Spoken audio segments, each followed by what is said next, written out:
I remember that evening with a clarity that feels undeserved. The air was damp, the sort of October air that refuses to commit to rain, but leaves everything faintly shining as though under glass. Oxford does melancholy well, and that night she seemed to revel in it.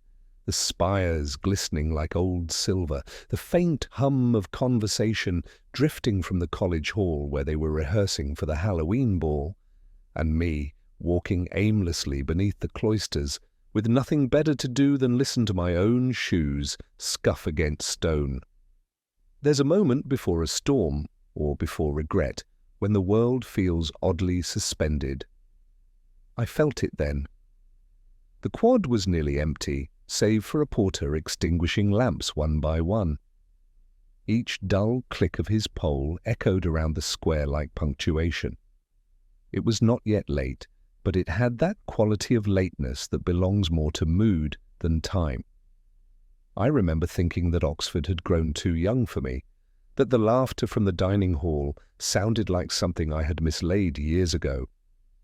It was then I heard the footsteps. Soft, measured, deliberate. Not behind me, not ahead, but somewhere within the fog that hung low across the stones. They were too slow for a student, too careful for a drunk. For a moment I imagined some other solitary walker doing precisely what I was, counting his own steps to prove existence.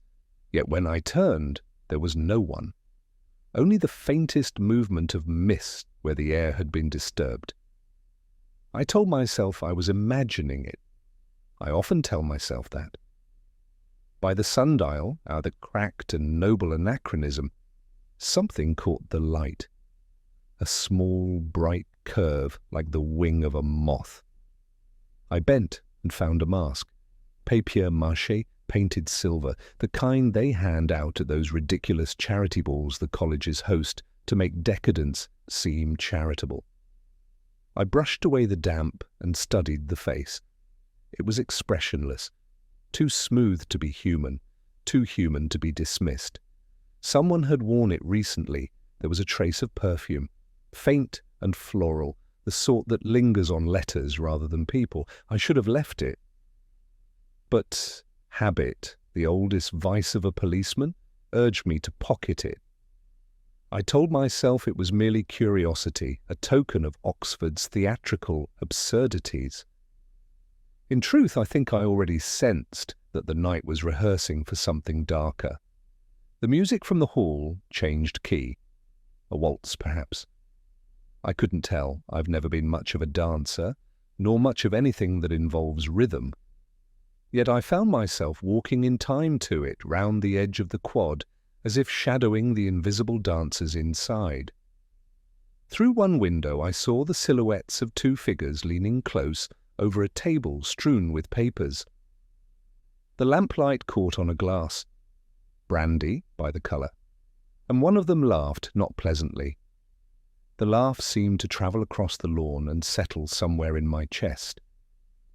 When the clock struck 9, the sound rolled across the rooftops like a reprimand.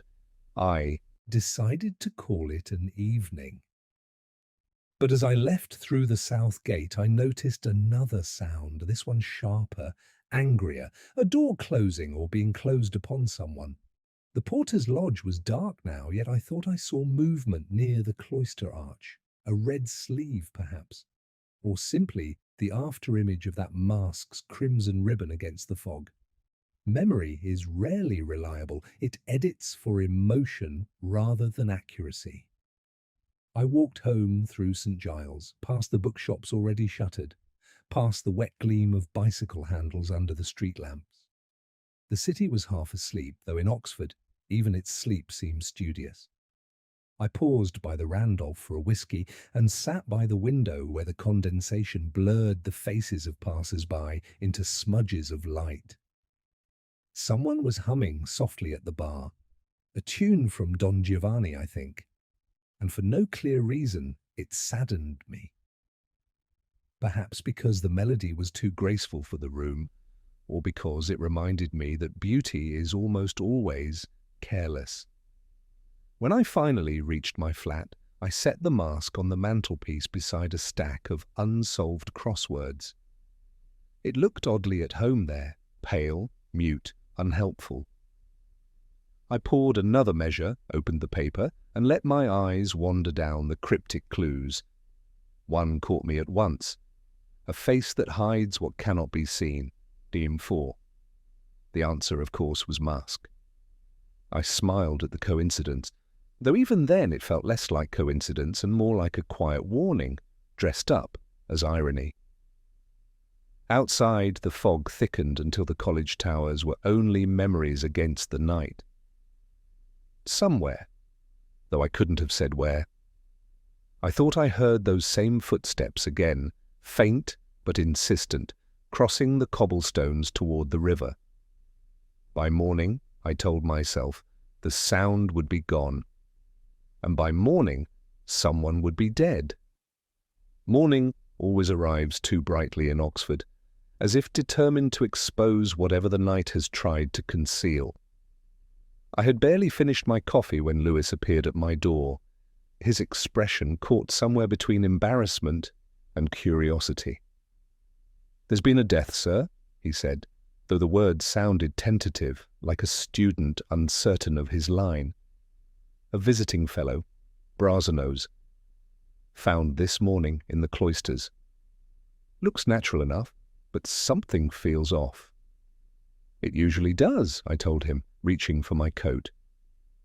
Brasenose was still half asleep when we arrived. The porter sweeping the quadrangle, the college cat eyeing us as though we'd disturbed its meditations. The autumn light had that thin, metallic quality that drains colour from everything except memory. Inside the cloisters, a few fellows stood clustered in academic black, their murmurs rising and falling with the rhythm of unease. The dead man lay beneath the central arch, propped awkwardly against a stone column. Dr. Adrian Vale, classicist, visiting scholar, and, by all accounts, charmingly insufferable. The scene was quiet, almost reverent. A single candle burned. Beside him on the ledge, an absurdly fragile thing amid all that cold stone. Its flame leaned sideways in the draught, throwing a nervous light over his face. He looked peaceful in that unsettling way of the newly dead, his expression suggesting not surprise, but resignation. I noticed his right hand was curled tightly, as if around something invisible. There was wax spattered across his cuff and a dark stain near the collar. Not quite blood, not quite wine. Lewis crouched, examining the floor. "No signs of struggle, sir. No broken glass, nothing displaced. Heart attack, maybe?" He said it almost hopefully, as though wishing death could be that simple. I nodded, but my attention was elsewhere. On the candle, specifically. The pool of wax had run away from the body, not toward it. The flame had burned long after he'd stopped breathing. Someone had lit it afterwards. The porter, an elderly man with the nervous dignity of long service, hovered nearby. He said he'd found Vale just after 7, when unlocking the side gate. The fellow was alone, the door bolted from the inside. No footprints except his own. Yet when I asked if the candle had been there when he entered, the porter hesitated. "I think so, sir. Or maybe someone put it there last night for the ball." He glanced toward the cloister's far end, where a paper lantern still hung, left over from the Halloween festivities. I asked to see Vale's rooms.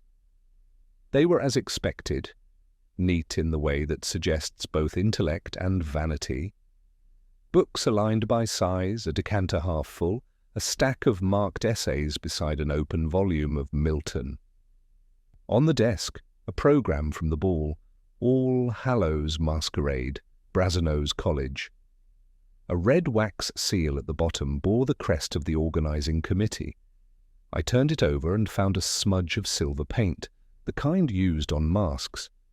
I remembered the one I'd found the night before, its smooth surface still resting on my mantelpiece. Oxford, it seemed, had decided to rhyme. Lewis was scanning the shelves. He'd found a small bottle behind the brandy. Heart medication, nitroglycerin, half empty. "That'll explain it," he said. "Maybe he forgot to take it." "Perhaps," I said, though my eyes had drifted toward the ashtray. A single matchstick lay there, unburned. Beside it, a candle stub, too short to have been last night's. I wondered why a man who feared his heart would risk sitting up alone by candlelight. Later, as we stood again beneath the arch, I asked one of the fellows about the evening before. He said Vale had been in good spirits, seen talking with a woman in the hall. Dr. Clara Merton, from English. The same woman whose name Lewis had mentioned on the drive over, though neither of us had yet said why. They'd argued, apparently, though, in the restrained way Oxford reserves for its scandals. Low voices, sharp glances, and a final polite retreat. When asked if she'd left with him, the fellow shook his head. She'd gone before midnight. Vale had stayed behind to fetch a book from the library. The coroner arrived then, a brisk woman who regarded me with professional impatience. She confirmed the heart had failed, though the timing was uncertain. A man like Vale, she said, might have felt it coming and sat quietly to meet it. Perhaps the candle was a comfort. I wanted to believe that, but my eyes kept returning to the thin trickle of wax along the stone, deliberate, measured, symmetrical. Death seldom arranges itself so tidily. When we finally left, the porter locked the gate behind us. I glanced once more toward the cloisters and saw the candle still burning on the ledge, though no one had thought to remove it. In that brief flicker of light, Vale's expression seemed to change, and less serene now, almost reproachful. I turned away, thinking of that crossword clue from the previous night. A face that hides what cannot be seen. It had been a simple word, but perhaps too simple. Beneath the surface of every mask, I thought, there's always another. It was the sort of morning Oxford pretends to have invented. A slow drizzle over polished stone, the pale suggestion of sunlight behind it, and the faint, comforting smell of damp paper seeping through corridors that have never quite dried. I have often thought that the Bodleian is less a library than a kind of monastery for those who prefer silence to faith. The sound of footsteps there always feels indecent, mine especially. I went not for the pleasure of books, though I might have stayed for it, but because the late Dr. Adrian Vale had been working there in his final days, and because one of the librarians, a woman of painful precision, had mentioned a visitor. A woman, mid-30s, dark coat, remained long after he'd left, leafing through his notes as though they belonged to her. I did not need to be told her name. Some things hang in the air between names. Perfume, guilt, memory. Dr. Clara Merton was seated by the window when I found her, framed in the grey light like a portrait that had lost its painter.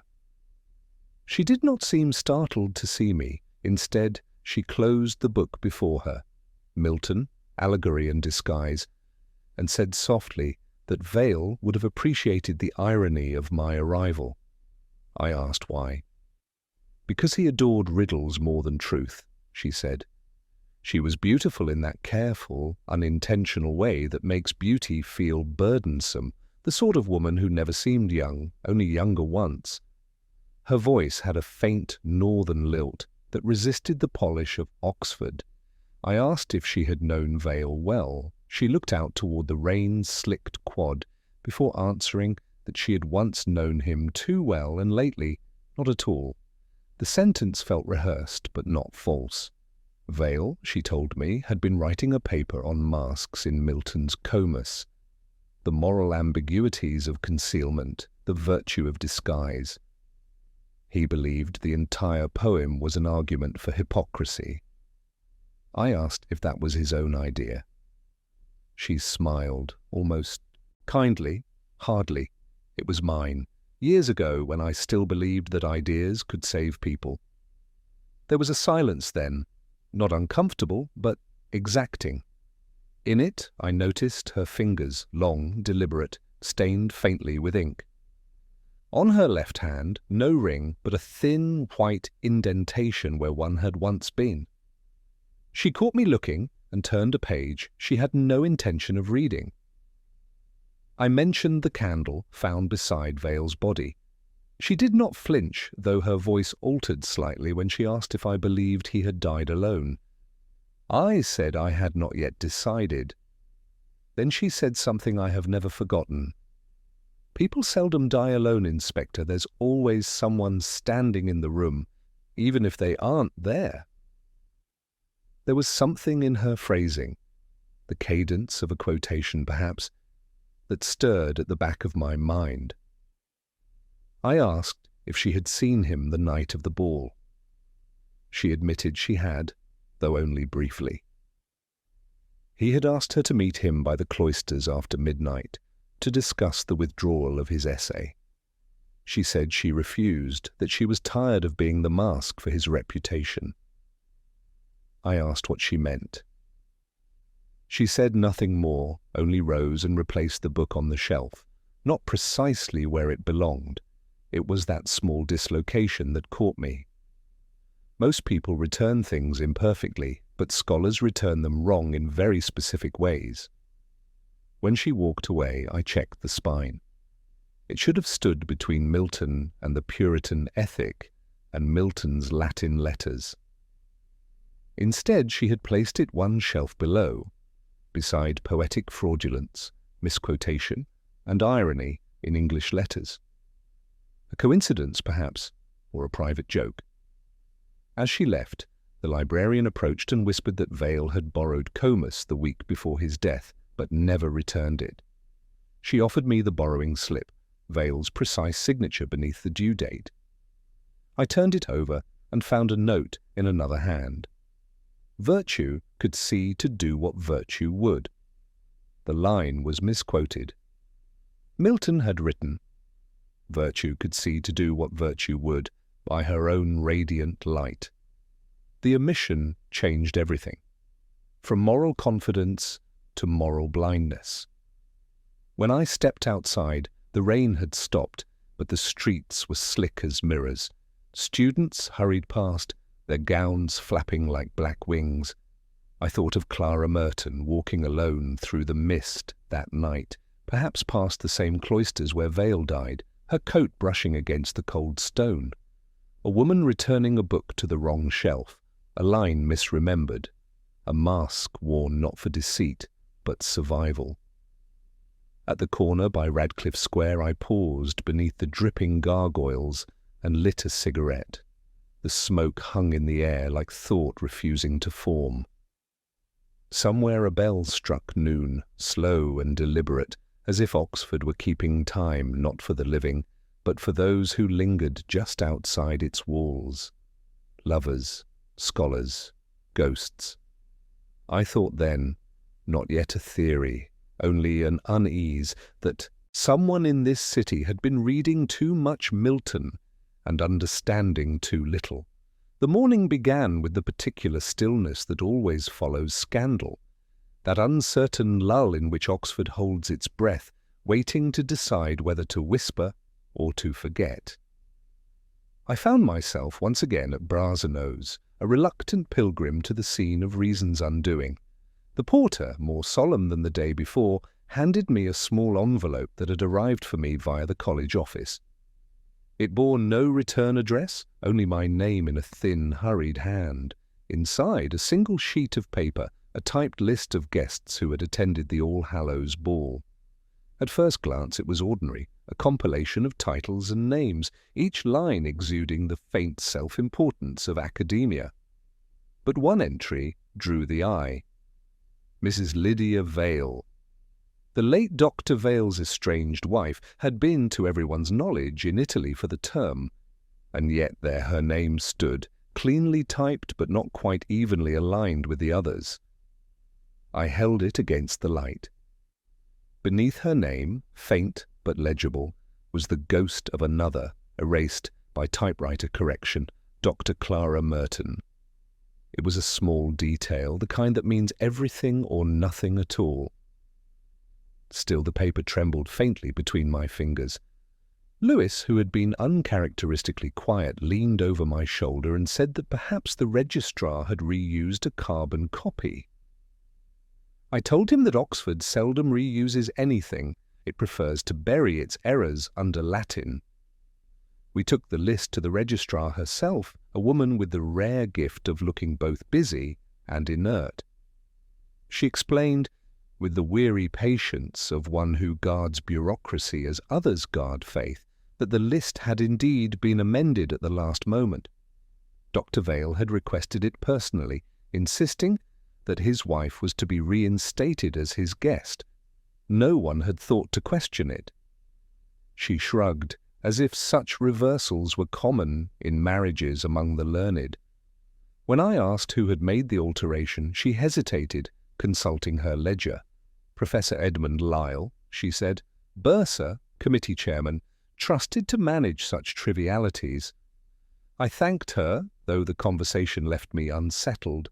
There was an odd geometry to the names, a reshuffling of presence and absence, as if the dead had been invited twice, and the living not at all.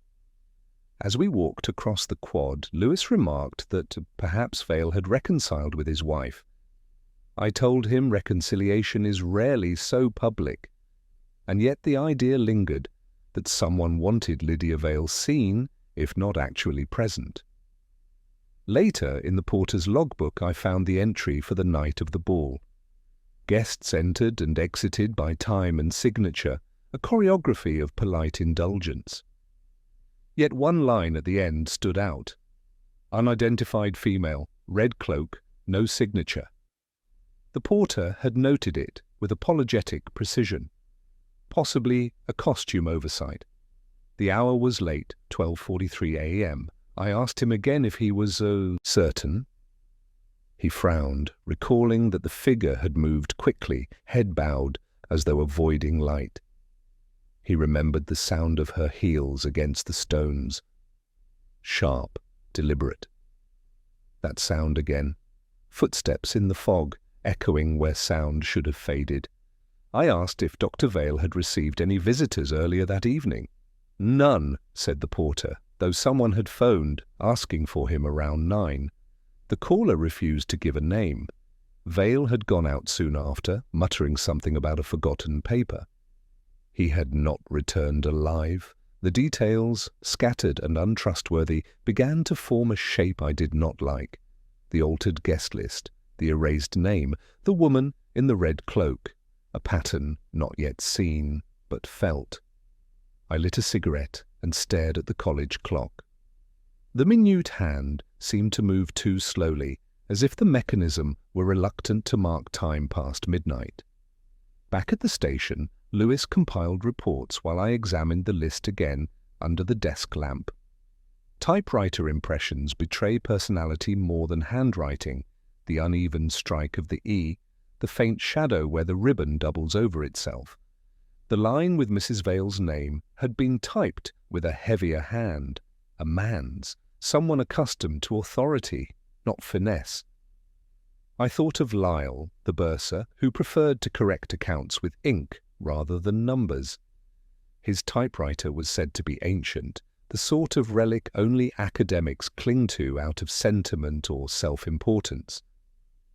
I folded the page carefully and slipped it into my jacket. It was nothing more than paper, and yet it carried the smell of deceit. Faint, bureaucratic, but lingering. That evening, I stopped at the Randolph bar. The whiskey was poor, the company poorer, but habit demanded the ritual. I opened my crossword, though the words refused to cooperate. One clue caught me nonetheless. Changed name reveals truth. 6. The answer came before I wanted it to. Alias. Outside, the rain returned, soft as breath. I left the bar with the sense that someone, somewhere, had rewritten more than a name. That a life, perhaps 2, had been edited on the college's typewriter, line by line, until only the faintest impression of truth remained beneath the correction. It was one of those afternoons when the light seemed too thin for honesty, a pale, anemic brightness that made the rooms of the college look older than they were. I remember standing in Vale's quarters again, the air still faintly carrying the scent of extinguished candle wax, and thinking how little a man's surroundings reveal about him once he's gone. Everything neat, polished, deliberately impersonal, as though tidiness were a kind of repentance. Lewis was with me, though he'd drifted into the corridor in search of tea, leaving me alone with the silence. I've always believed that rooms speak more fluently when there's no one left to listen. On Vale's desk lay a sheaf of notes, phrases crossed out, reworded, abandoned, mid-thought. Fragments of Milton mostly, scribbled in a hand that looked increasingly frantic the further down the page one read. And at the margin of one page, half erased but still legible, a single word: forgery.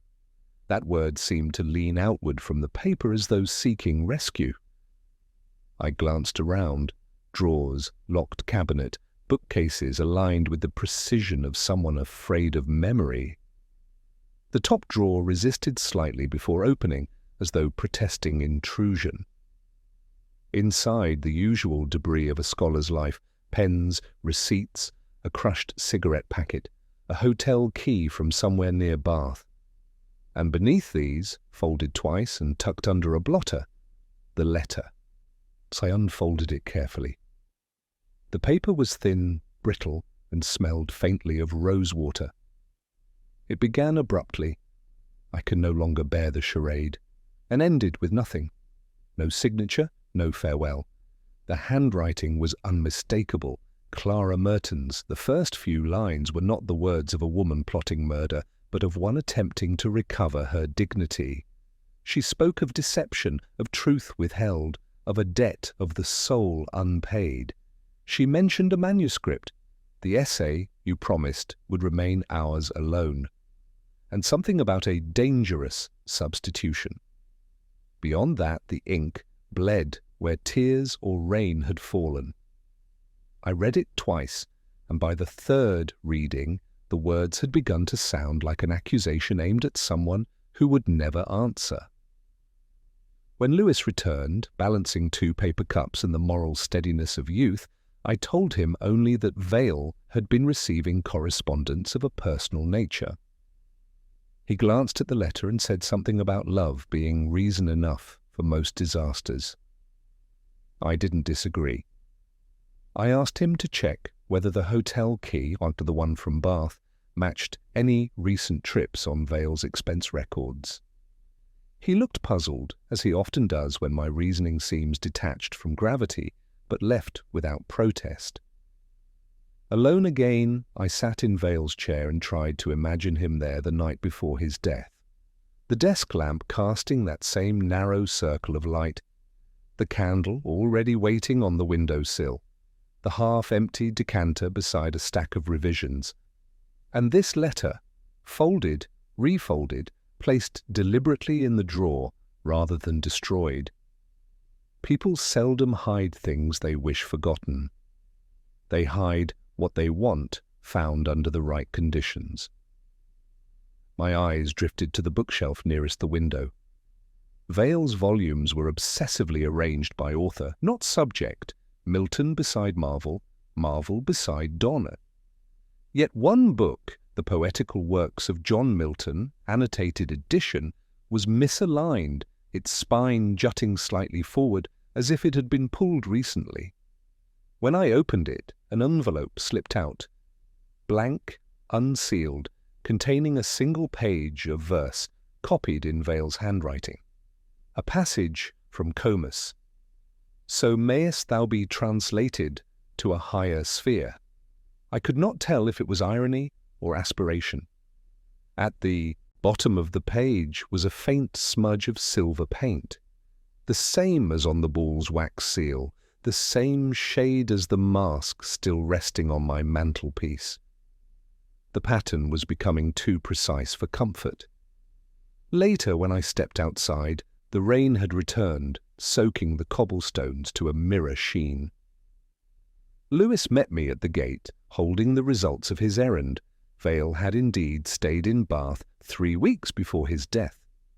Alone, but the hotel register showed an alteration. The second guest's name had been scratched out, leaving only the trace of an initial. An L. Lydia, or perhaps Lyle. I told Lewis we'd return to the college in the morning. He asked what I made of the letter. I said it was either the most human thing in this case or the least. He waited for explanation, but I offered none. Some truths lose their shape when spoken aloud. That night, back in my flat, I placed the letter beside the mask and poured myself a whiskey. The two objects looked absurdly domestic there, like relics of a performance I hadn't attended. I found my crossword folded in the pocket of my coat and filled in a single clue before stopping. Hidden word in deceit, study 5. Heart. The answer fit too neatly, and that, I thought, was always the problem. There are evenings when even reason seems content to be seduced by simplicity. That night I let it happen. The Randolph was half empty, its air perfumed with the faint bitterness of cork and conversation. Lewis had gone home to what he called normality, a word that has never applied to my profession or my temperament. I sat at my usual table, the one near the window, and ordered a bottle whose name I could not pronounce but whose melancholy I trusted. I remember thinking how Oxford looked at night through glass. Distorted, softened, almost kind, a city rehearsing innocence. Somewhere beyond the fogged panes the bells of St. Mary's drifted faintly, half smothered by mist. I poured myself another glass and let the rhythm of the place convince me that clarity might yet be coaxed from confusion. By then the evidence had settled into something like coherence. The letter, the typewritten guest list, the woman in the library, the man with the altered mask. They pointed, collectively, toward Dr. Clara Merton, the scholar, the lover, the forger of words. The half-burned letter in Vale's drawer, written in her unmistakable hand, was motive enough for despair. And despair in Oxford often chooses drama over discretion. I told myself it was logical. A woman ashamed of her past deceit, the essay she had written in Vale's name, the intellectual masquerade, fears exposure. The man she once loved, now her accuser, intends to reveal her secret. They meet in the cloisters under the pretext of reconciliation. He taunts her with her own words, perhaps even with the manuscript she had once written for him. A struggle. A heart weak from years of self-importance gives way. Panic follows. She arranges the candle, wipes the glass, and walks away into the fog. It fitted too neatly, and like all neat things it comforted. I remember the waiter hovering with the uncertainty of someone unused to solitude. He asked if I wanted anything more. I shook my head. He smiled politely. A reflex, not an emotion, and left me to the slow undoing of thought. The wine was poor company, but it spoke in the right tone, quietly indulgent, slightly bitter, patient with repetition. Across the room, a couple spoke in low voices, their laughter catching on the edges of memory. I thought of Clara again, her face in the library window, half shadowed by rain, her calm precision. There was guilt in her, yes, but not the right kind. Hers was the guilt of someone who has loved badly, not killed well. Still, I wrote her name at the top of the page in my notebook and underlined it twice. The motion felt decisive, final. Beneath it, I drew a small candle, a private emblem of closure. The case, I told myself, was almost solved. It was then that the music began, a recording from the bar, tinny but familiar. The overture to Don Giovanni. I had heard it too many times to mistake the irony. The seducer's descent, disguised as triumph. Mozart never wrote about guilt, only inevitability. I listened to it for a while, tracing the thread of its melody until it led me somewhere I had not intended to go. Something in the rhythm recalled the wax pattern beside Vale's body. Symmetrical, deliberate. Not the erratic spillage of chance, but the calm handiwork of someone waiting. Waiting, not fleeing. I thought of the candle again, its placement, the way the wax had run away from the corpse. If the flame had been lit after death, who had stayed long enough to ensure it burned evenly? Not a woman fleeing panic, but someone accustomed to ceremony. Someone who believed in gestures.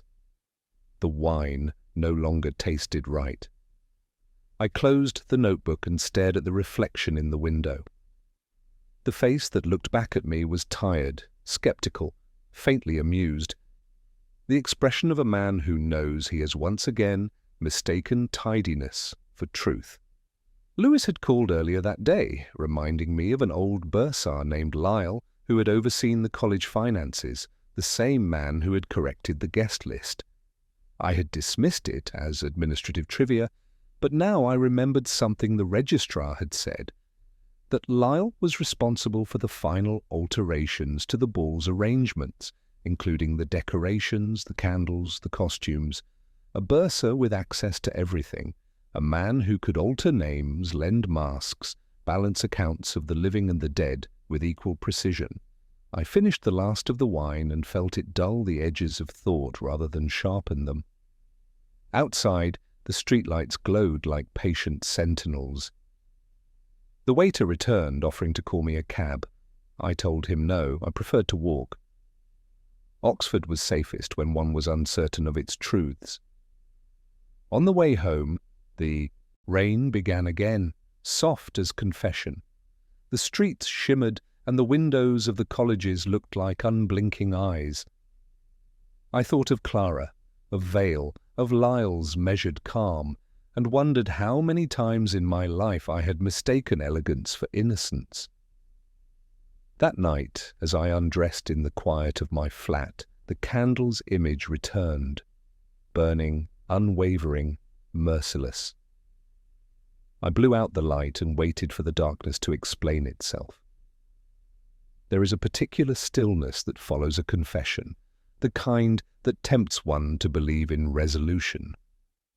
I had almost allowed myself that luxury. Clara Merton sat opposite me in the Fellows' Common Room, her hands folded on the table, the late afternoon light slipping through the mullioned window to rest on her sleeve. Outside, the first frost of November whitened the lawn, lending Oxford its habitual illusion of purity. She had asked to see me, and when she entered, I saw that she had already decided what she wished to say. The look of someone rehearsed not for truth, but for absolution. I poured her tea, a civil gesture that felt indecent in context, and waited. She began slowly, her voice steady yet worn. She admitted she had written Vale's essay years ago when they were lovers, and ambition had disguised itself as devotion. He had sworn never to use it, she said. When she learned he meant to publish it under his own name, panic had replaced affection. The letter I had found in his drawer was her plea to stop him. Nothing more.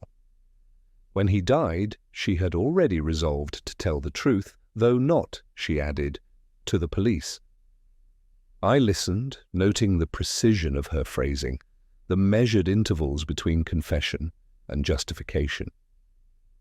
She was too articulate for guilt. When she paused, I asked quietly if she had seen him on the night he died. She looked away, tracing a fingertip along the rim of her cup. He asked me to meet him after the ball by the cloisters. I went. I told him I couldn't live with his lie, or mine. He said something cruel. I can't even recall the words. And then he walked away. I didn't follow. That was the last I saw of him. It might have been enough. The logic was sound, the emotion plausible. yet something resisted acceptance. A faint dissonance, like a chord resolved too easily. Her eyes did not carry the vacancy of deceit. They carried something subtler, the fatigue of performance. I asked what he had said that was cruel. She smiled faintly as though at herself. He said I'd mistaken scholarship for love, that I was jealous of his mind. She hesitated, then added, I think he was right about the first part. When she left, I sat for a long while staring at her empty chair. The faint trace of her perfume, cedar perhaps, or something rarer, lingered in the air. I found myself thinking not of Vale or Merton, but of the candle's burn pattern again, the symmetry of its wax. Clara's story accounted for passion, but not for patience. Later, walking across the quad, I noticed the college chapel door ajar. The porter had gone, and the place was unlit, save for a single votive candle before the lectern, burning low, its light trembling on the brass. I stepped closer, the echo of my shoes unsettling in the emptiness. And there, beside the hymn book, lay a folded scrap of paper, the kind used for sermon notes. I opened it. One line only in Vale's handwriting. Truth wears a mask more willingly than deceit. The irony struck with cruel precision. Vale's death, his mask, Clara's confession, all variations on that theme. But it was the handwriting itself that held me. The pressure of the pen was uneven, faintly tremulous, as though written by someone left-handed. Yet Vale, I recalled from his exam scripts, had written with his right. Outside, the frost had thickened, whitening the steps. Lewis was waiting at the gate, hands deep in his pockets, the breath fogging before him. He asked if she'd confessed. In a way, I said. He frowned, uncertain. So it's done, then? I told him that confessions, like equations, were only true until corrected. He said I was talking in riddles again, and I supposed he was right. We walked a little way together before parting at the High. The bells began their evening sequence, melancholy and precise. I turned back once toward the college and saw, through the chapel's half-open door, that the candle had finally guttered out. Back in my flat, I poured a whiskey and stared at the crossword. The clue that caught me was deceptively simple. One who speaks the truth, perhaps falsely, 9. For a long time, I couldn't solve it. Then, with a kind of reluctant amusement, I filled in the word confessor. I closed the paper and sat in the dark, the city beyond the window muffled by fog. Clara's confession had sounded complete, but completion is a form of deceit. Somewhere, I knew, in the spaces between her words, another story was breathing, one not yet ready to be told. And when I closed my eyes, I saw again that candle flame, unwavering and patient, as though waiting for someone to admit what neither of us yet dared to believe. The next morning was grey in the way Oxford often is, not with rain, but with hesitation, the kind of weather that keeps secrets. I made my way to the college archive, a place I had always found both comforting and disquieting. There's something about dust on old paper that feels like the city's conscience settling. The archivist, a thin man with a thinning voice, led me into the room as though into a chapel. He had been expecting me. Lewis had apparently rung ahead. The man spoke in sentences that rustled, every word dry as parchment. He told me that Dr. Vale's papers had been moved there for temporary safekeeping and that some of them might shed context, though I doubted it. I told him I wasn't after context, only history. The distinction seemed to offend him. The air was cold enough to make the fingertips ache. Cabinets lined the walls, each with its brass label and a faint whiff of dust and resignation. The archivist unlocked one, produced a slim brown envelope, and placed it before me as though surrendering a relic. He said it had been misfiled under events, a term that covers almost everything and nothing at once. Inside were photographs, black and white, glossy, the edges curled. University garden parties, formal dinners, faces blurred by time and light. I shuffled through them absently until one caught me. It was dated 1973, the ink faded but still legible. The Brasenose Summer Fete. In the foreground, Vale stood beside a woman, Lydia, his wife, smiling in that restrained, self-conscious way that suggests both pride and distance. Beside them, Clara Merton, younger, unguarded, caught mid-laugh. Behind them, half-shadowed by the plane tree, stood another man, Professor Edmund Lyle. I stared at it longer than necessary. Lyle's expression, unreadable, severe, was not that of a man enjoying a summer fete. His gaze wasn't on the camera nor on Vale, but slightly off to the left, towards something, or someone, unseen. I tried to recall whether I had ever seen him look directly at anyone. The archivist cleared his throat, anxious perhaps about time or intrusion. I asked if there were any records of who had taken the photographs. He consulted a card index with ecclesiastical diligence. A Miss Daltrey, secretary to the bursar at the time. That would have been Lyle's office, I said. He nodded. Yes, indeed. She retired in 78. I asked for her address, though I knew she'd be long gone. He produced it anyway, written in blue ink on a fading card. I studied the photograph again. Vale's left hand rested on the table behind him, fingers slightly splayed. On the ring finger, the faint indentation where a band should have been. Marriage absent, not broken, as though deliberately removed for the occasion. Clara's hand, meanwhile, rested lightly on a book, the corner just visible. Comus. Even in photographs, Oxford cannot resist irony. There was one more detail, almost invisible, a smear on the corner of the print, barely perceptible under the light. Silver paint. I felt a small tightening in my chest, the way one does when coincidence begins to look like memory. Silver? Again? The mask, the candle, the mark on Vale's cuff. I traced it with my thumb. It flaked slightly, as if fresh once, but now surrendering to age. Lewis arrived halfway through my reverie, his coat damp from the mist. He looked around, unimpressed by the room's sanctity. I showed him the photograph. He said it looked like any other. People smiling who didn't much like each other. He was right, of course, though perhaps not enough.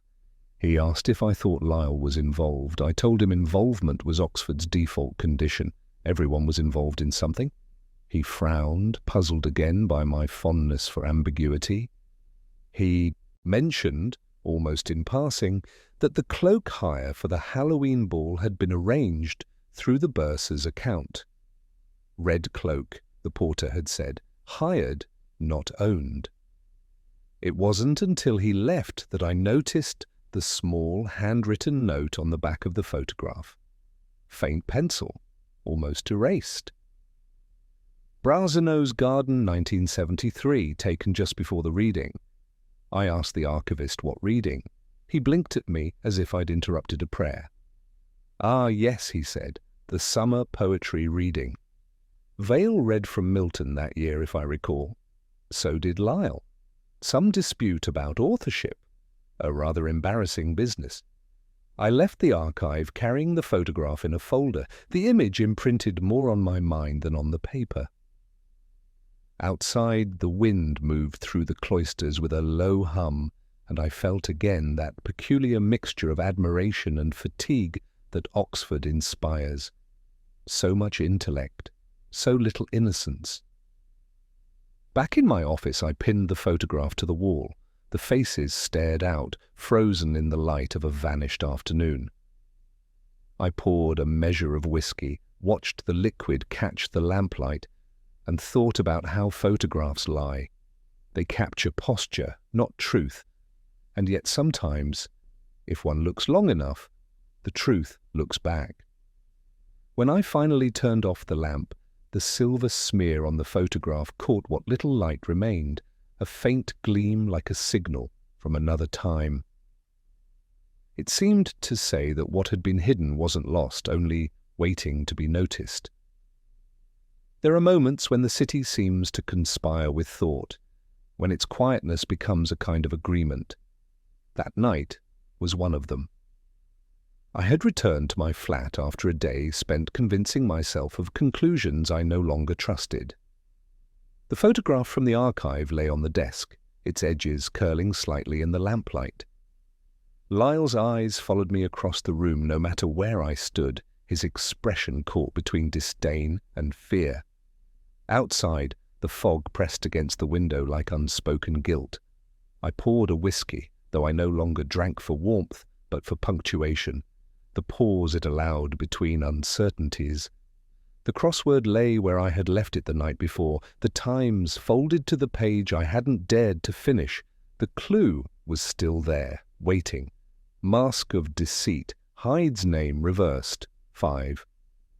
At first it had seemed merely clever, the sort of wordplay that flattered logic more than it rewarded it, but now it felt like a whisper, as if someone had written it for me. I stared at it long enough for the letters to lose meaning. Mask of deceit. A name reversed. I penciled the possibilities absently. Alias, lying, Lyle. And there it was, the name itself, inverted, hidden in the clue. Lyle. The bursar who arranged the guest list. The man behind the red cloak, the one who stood, half-shadowed, in that photograph from 1973, a man who had spent his life correcting the errors of others. I told myself it was nothing, coincidence masquerading as deduction. Yet the thought would not let me go. I had seen his type before, men who hid their crimes in the precision of their habits. There was an aesthetic pleasure in deceit for such men. They preferred their sins to look like scholarship. I turned the photograph over once more. The pencil note, taken just before the reading. Vale had read Milton that day, the archivist had said. And Lyle, too. I could almost hear the echo of it now. Two voices reciting a poem about virtue and disguise, each thinking the other a fraud. Perhaps both were right. Lewis called around 10, his voice half swallowed by static. He said he'd spoken to the cloak hire company. The red cloak had been collected, not by a student as we assumed, but by an older man. Grey hair, tweed coat, signed for under the name L. Vale. I asked if the clerk had described his manner, polite apparently, nervous but polite. After I hung up, I sat a long while without moving. The glass of whiskey had gone untouched. The name, the handwriting, the typewriter impression, all of it pointed in one direction, and yet I felt no satisfaction. Just a quiet, unwelcome recognition, the realization that cleverness and cruelty often share a syntax. I walked back to the college just after midnight. The gate porter had gone, but the door was unlatched. The air smelled of wet stone and extinguished candles. I climbed the stair to Vale's old rooms, or what remained of them. The police had cleared the scene, leaving behind the emptiness that always follows death. On the desk, the candle's mark still stained the wood. I found myself tracing its edge as though the wax itself might yield confession. There was something ritualistic in it, the careful symmetry, the placement near the books. A gesture not of panic, but of control.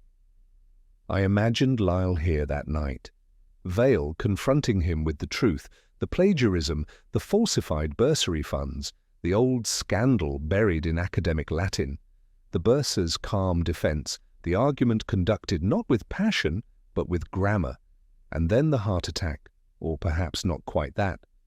A dose administered to hurry inevitability along, a quiet, intellectual murder.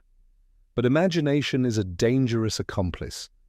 I had no proof, only echoes. The silver smear on the photograph, the erased name on the guest list, the misplaced mask, fragments of logic arranged like a crossword, all fitting neatly until one looks closer. As I stood by the window, dawn began to lighten the courtyard, soft and indifferent. Oxford never mourns for long.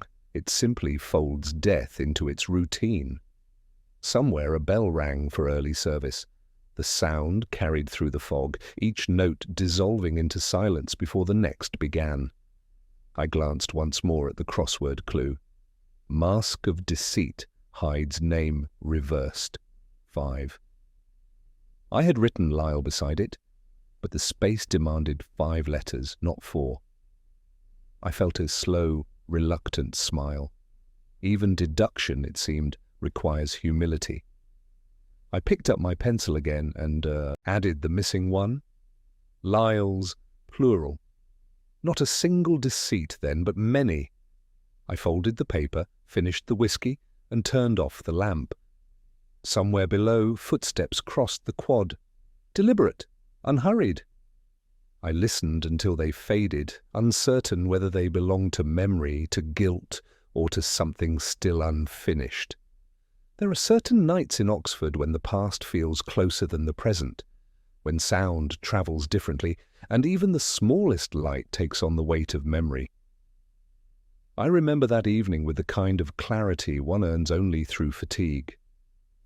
The investigation, if that's what it still was, had folded in on itself. Every theory I'd built had begun to sound like an echo of another man's reasoning. I had promised myself a quiet night, a book, perhaps some music.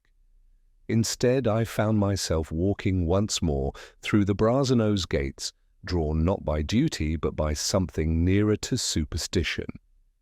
The porter's lodge was dark. Frost patterned the cobblestones, making them gleam faintly beneath the lanterns. Somewhere in the distance, a clock chimed 8, each note dissolving before the next could begin. I crossed the quad, my breath clouding the air, and it was then that I saw it, a single light burning in the chapel window. It shouldn't have been there. The building had been locked since the service that afternoon, and yet the glow was unmistakable. A candle, perhaps, or a reading lamp, its flame unsteady behind the leaded glass.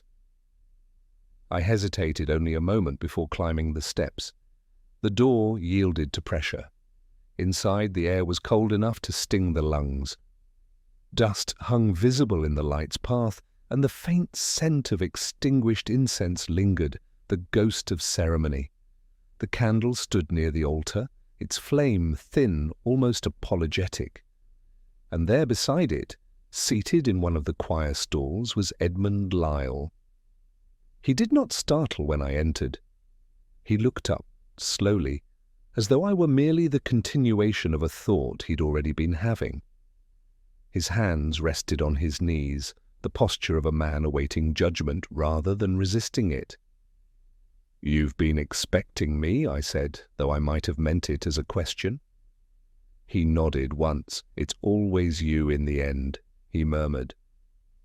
"The man who listens instead of accuses." I told him about the cloak, the altered guest list, the photograph, about the smear of silver paint, the borrowed name, the handwriting that wasn't Vale's. He smiled faintly, like a tutor indulging a student's promising essay. "You've always preferred inference to confession," he said, "and yet here you are, waiting for one." The candle's flame guttered slightly, throwing shadows across the carved wood. I asked why he'd done it, not in the manner of a policeman, but as one might ask why a man had chosen a particular piece of music to die to. He said that Vale had been ready to publish something that would destroy more than a reputation. There were old scandals, older debts, a career built on quiet thefts of the intellect.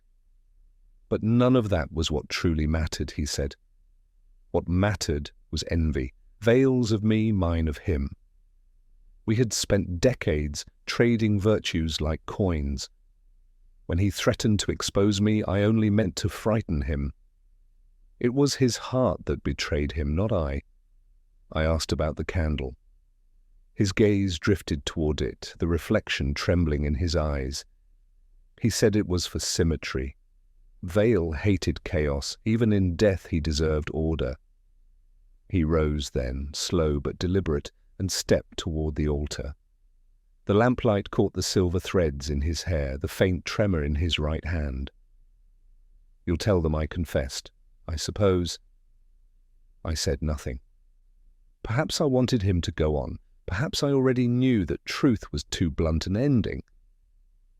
Instead, he crossed himself, an oddly theatrical gesture for a man long divorced from faith, and placed something on the rail. A small bottle, unlabeled, half empty. "For the pain," he said. "It helps at first." Then he smiled, the sort of smile one gives to a riddle whose answer no longer matters. When I left the chapel, the light still burned. I told myself I would return for it later, but I didn't. I walked instead along the high, past shuttered windows and the distant murmur of laughter from a pub. Oxford looked almost merciful under frost. By the time I reached home, the whiskey bottle on the sideboard had already begun to frost at the neck. I poured one measure and stood by the window, watching the lights across the city flicker and fade. Somewhere in Brasenose, a porter would soon discover an open door, a candle burned to nothing, and a man who had chosen stillness over exposure. I never wrote a report. There was nothing to prove, and everything to doubt.